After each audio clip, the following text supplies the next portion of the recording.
Hello everyone, AmyR here with Prairie Paper and Ink, and I could not resist making another card with the My Favorite Things Prehistoric Fun stamp set. The last video I posted used this set, and I stamped out several more images, and I showed in that video how I'd lined them all up to coordinate with the dies. And I didn't have the camera on when I did this, but I had stamped out a few more times with black ink, and then while I was at it, I stamped it a couple more times with some clear embossing ink and embossed all the images with white embossing powder. And I did this on some Canson XL watercolor paper. So for this card, I decided I wanted to use my Zig Clean Color Real Brush markers to color these in. And in the beginning, you can't really see a whole lot because you can't really see the embossing. But I'm just taking one of the markers and I started with the green and I just colored in small little areas, or I'm coloring along the edges, and then pulling the color out with my water brush. Really, really simple. I don't do any like actual color blending, like using more than one color, but I've done other videos showing that with these. Like, these markers are just so much fun. I love them. They're so easy to use. So I find they work best with, I like using them with this Canson XL watercolor paper, my Strathmore Ready Cut Cold Press watercolor paper. These work amazing on as well. And they also work really good on the Bristol Smooth.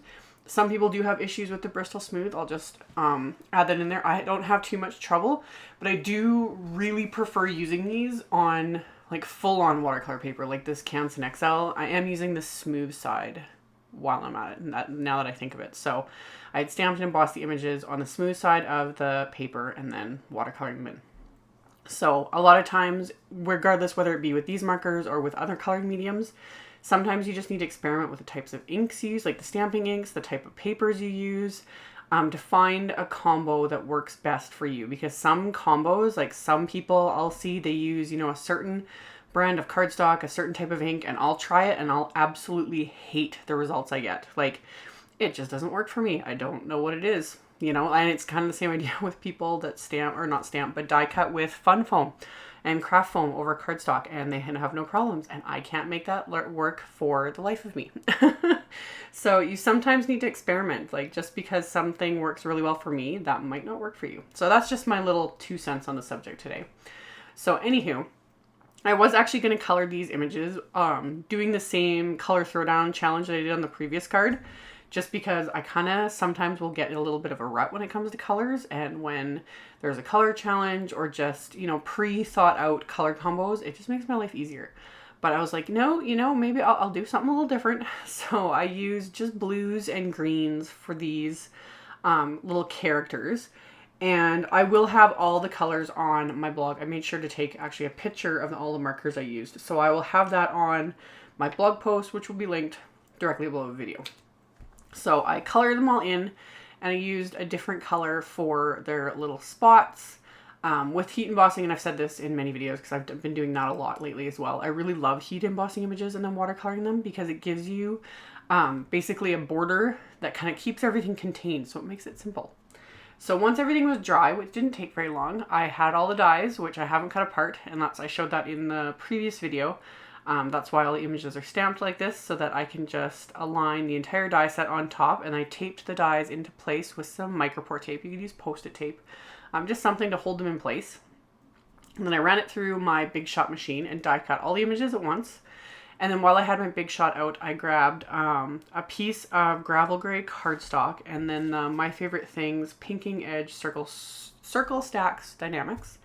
And then I also grabbed a piece of white cardstock and die cut that with the largest rectangle die from the Blueprints 1 Die-namics set.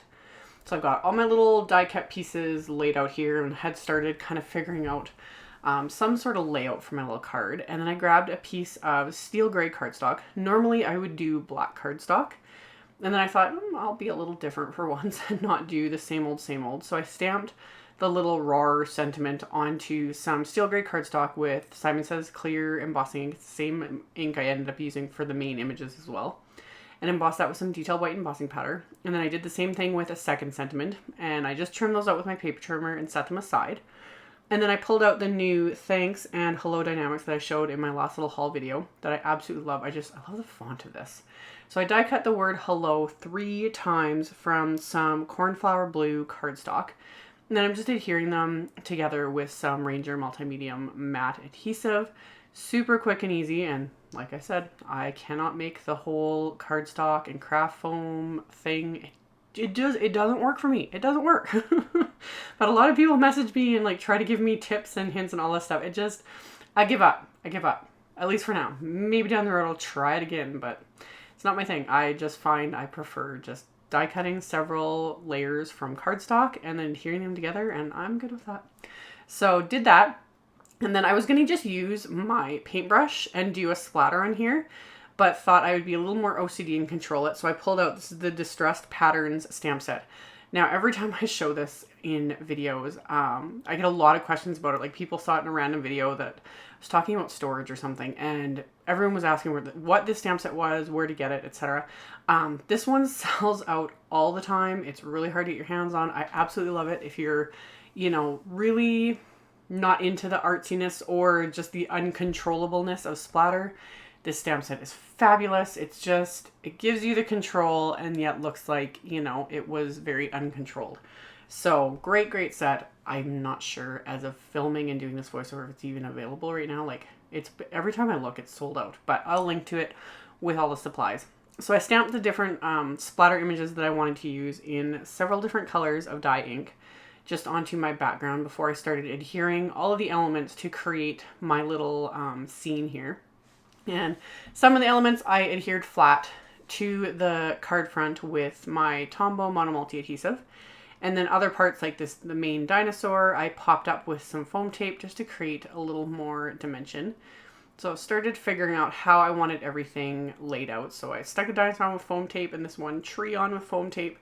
And then I also popped one of the clouds on with foam tape. I'll do that in a minute. But I cut off just the little mountain there. I didn't like how it was hanging over and I wanted that trimmed off. But the tree I left. I liked how that was popped up. It just looked better.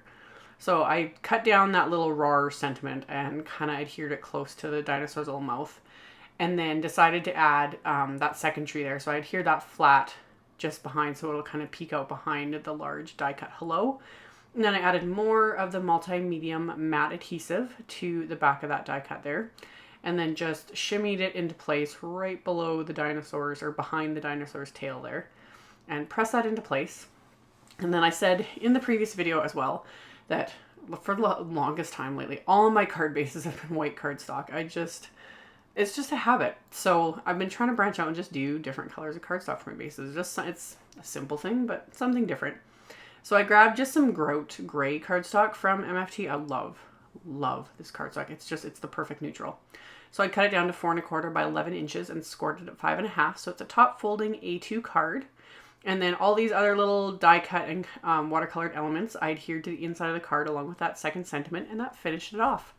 So like I had mentioned earlier, I will have a link below the video to my blog post. There will be pictures of everything, as well as pictures of the markers I used and links to all the supplies used. So if you're interested, check that out below. And thank you guys so much for watching my videos, for subscribing, for thumbs upping, for all the comments. I read all the comments. I try to respond as often as possible. And yeah, thank you guys so much, and I will see you all very soon in the next video. Bye.